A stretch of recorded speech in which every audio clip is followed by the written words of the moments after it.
વધુ સમાચારમાં વાત કરીએ તો સરકાર દ્વારા વાહન અકસ્માતો પર અંકુશ લાવવા માટે ટ્રાફિકના નિયમોનો સુયોગ્ય અમલવાર થાય તે માટે તારીખ 15/1/2024 થી 14/2/2024 સુધી માર્ગ સલામતી માસની ઉજવણીનું આયોજન કરવામાં આવ્યું।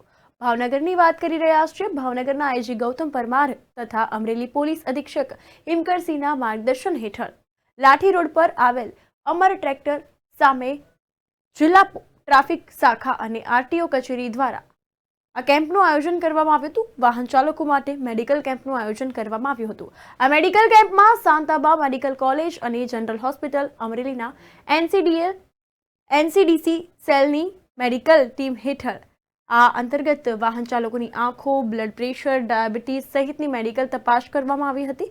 જરૂરી સારવાર સૂચવી હતી। આ પ્રસંગે વાહન ચાલકોએ બહોળી સંખ્યામાં હાજર રહ્યા હતા અને મેડિકલ કેમ્પનો લાભ લઈ ચેકઅપ કરાવ્યું હતું।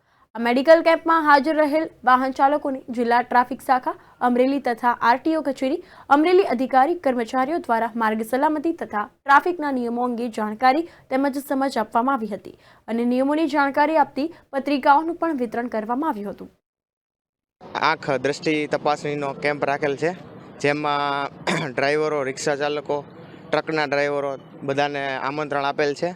જેમાં આપણે આમ જેમ પાછળ જેમ છે એમ જોઈ શકાય છે, એમાં મેડિકલની ટીમ આવેલ છે, જેમાં ડાયાબિટીસ, બીપી તેમજ જે છે આંખની દ્રષ્ટિ તપાસણી થઈ રહી છે।